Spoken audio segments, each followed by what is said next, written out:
Good morning. I'm Harley Schlanger with the LaRouche Organization for your update for January 3rd, 2022. Yes, we're into the new year, and unfortunately, most of the problems that existed in the old year have come over with us. And most particularly, we're dealing with a very intense strategic crisis in relations between the United States and Russia. There are some meetings scheduled for later this month. In fact, they begin the week after next, after this week, and there'll be ongoing discussions. But the question that comes up is, will the United States respond to the concerns raised by Vladimir Putin, the president of Russia? And what Putin, just to remind you if you've forgotten, Putin is insisting that there be legally binding security guarantees for Russia, that the West will not expand NATO to the Russian borders, including bringing in Ukraine and Georgia into NATO, and will not extend the lethal weaponry of NATO into those countries. And in particular, Putin has emphasized that by moving weapons, especially offensive weapons, to the very borders of Russia, the Russians have less than 4 or 5 minutes to respond if they pick up some evidence that there's an offensive strike coming against them. And this is unacceptable. It's an unacceptable security problem for Russia, one which is completely avoidable. But in the meantime, the West has been insisting, especially US intelligence and British intelligence, NATO intelligence, that Russia's troop movements inside Russia represent a probable intent by Putin to invade Ukraine.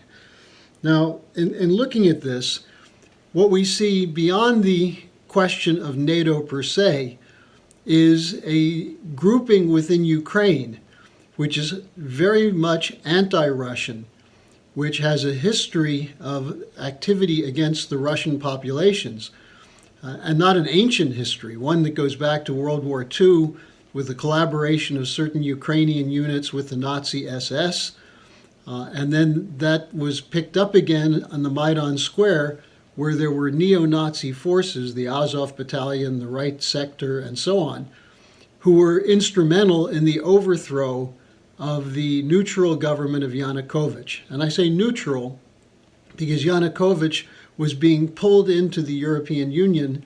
At the last second, when he pulled back, this became the basis for triggering the riots on the Maidan Square, in which there were neo-Nazi militia that were armed and shooting, that were key to the overthrow of the Yanukovych regime. And they were backed totally by the United States in the form of Deputy Secretary of State Victoria Nuland, who's back to the number 3 position in the State Department today. So this adds to the Russian concern. Now, just listen to this. On New Year's Day, there was a torchlight parade in Kiev where you had the Right Brigade marching behind banners proclaiming their solidarity with Stepan Bandera, who is the leader of the Ukrainian nationalist forces that slaughtered Russians, Poles, and Jews as an adjunct to the Nazi SS during World War II. Bandera is a very miserable figure. But the brigades that were marching under torchlight in Kiev this January 1st, they said they were doing this to honor the memory of Bandera on his birthday. Now, Bandera has a history as an extreme right nationalist who was involved in the assassination of the Polish Interior Minister in 1934. He was in prison until 1939 for that. When the Germans invaded the Soviet Union in June 1941, Operation Barbarossa, he pledged his loyalty to Hitler. And even though he was still in and out of prisons and actually spent a little bit of time in a Nazi concentration camp, when he was released, he went to work with the Nazi SS. And his Ukrainian brigades were involved in some of the worst ethnic cleansing atrocities, that is genocide, inside Ukraine. During that period and after, Bandera had ties with British intelligence as part of their anti-Soviet networks in Ukraine, actually working in Germany. So it was no coincidence that the followers of Bandera were at the forefront of the coup against the Yanukovych regime in 2014. And as they were marching, as I said, they said, "We remember and honor the memory of Stepan Bandera."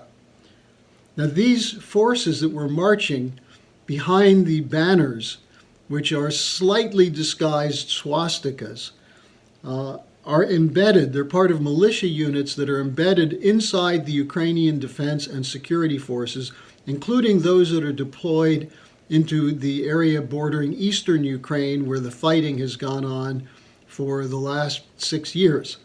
And this is the concern, one of the concerns of the Russians, that as long as these Kiev crazies are in the military, in the security forces, and are demanding the return of Crimea and the submission of eastern Ukraine to their rule, in violation of agreements they signed, the so-called Minsk agreements, as long as they're prominent inside the government, there's a danger of a provocation that would force the Russians to move into eastern Ukraine to defend the Russian ethnic population there.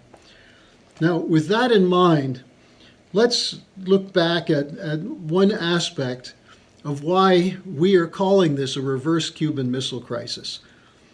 As you probably recall, or if you don't recall, this is history that should be known to every American. In 1962, the United States discovered that the Soviet Union was placing nuclear missiles inside Cuba. And there were satellite photos that showed the missile emplacements. The Kennedy declared a quarantine, that is a naval blockade of Cuba. And on October 22nd, 1962, he addressed this on national television. And what he said at that point is that he explained why the quarantine was necessary. He said, "Neither the U.S. nor the world community can tolerate deliberate deception," referring to the fact that the Soviets said they were not deploying missiles, cannot tolerate deliberate deception and offensive threats on the part of any nation. The deployment of these missiles in Cuba, close to the U.S. soil and close enough to hit Washington, D.C. with nuclear weapons, was seen by Kennedy and everyone in the world as a threat against the United States. He went on to say that the placement of Russian missiles in Cuba, quote, "in an area well known to have a special and historic relationship to the United States, is a deliberately provocative and unjustified change in the status quo, which cannot be accepted by this country."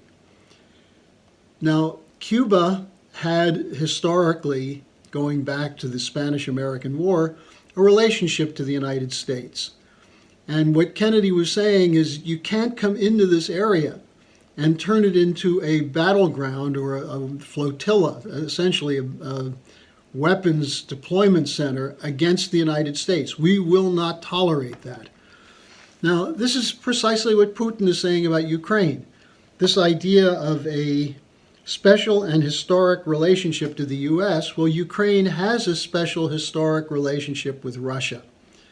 And this goes back centuries.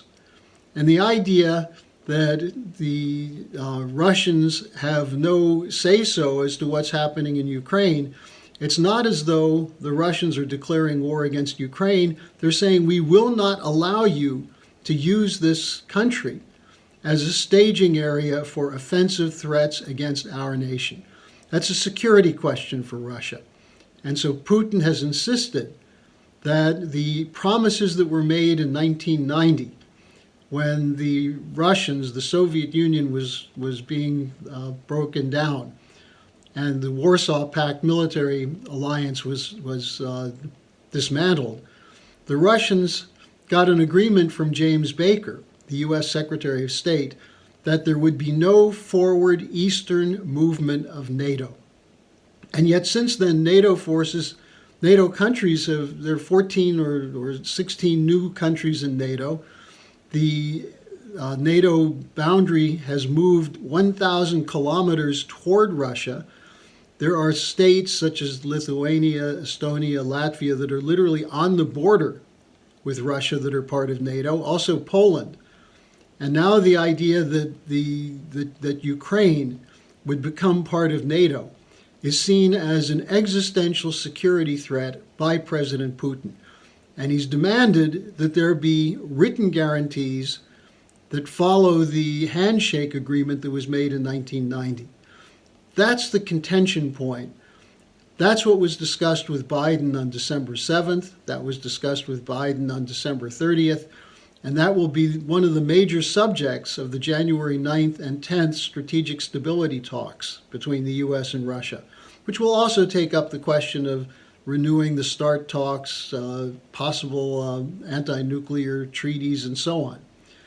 But what's essential to realize is for the same reason Kennedy could not tolerate Russian offensive forces in Cuba, Putin and the Russians, for security reasons, will not accept NATO forces in Ukraine.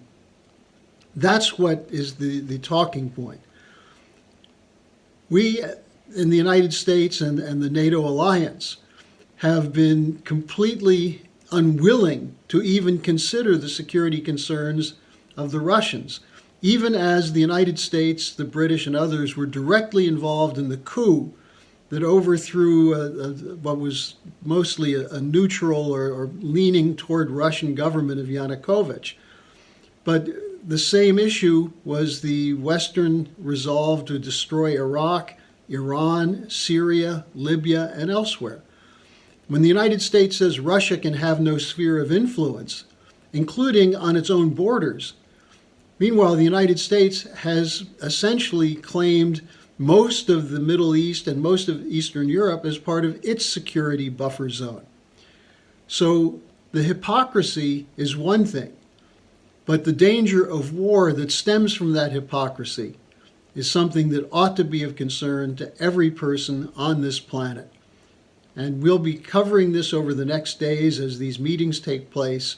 You can go to the LaRouche Organization website or to larouchepub.com for more material backing this up. And thanks for joining me today. I hope everyone is happy to be in a new year, and let's make this a better year. See you tomorrow.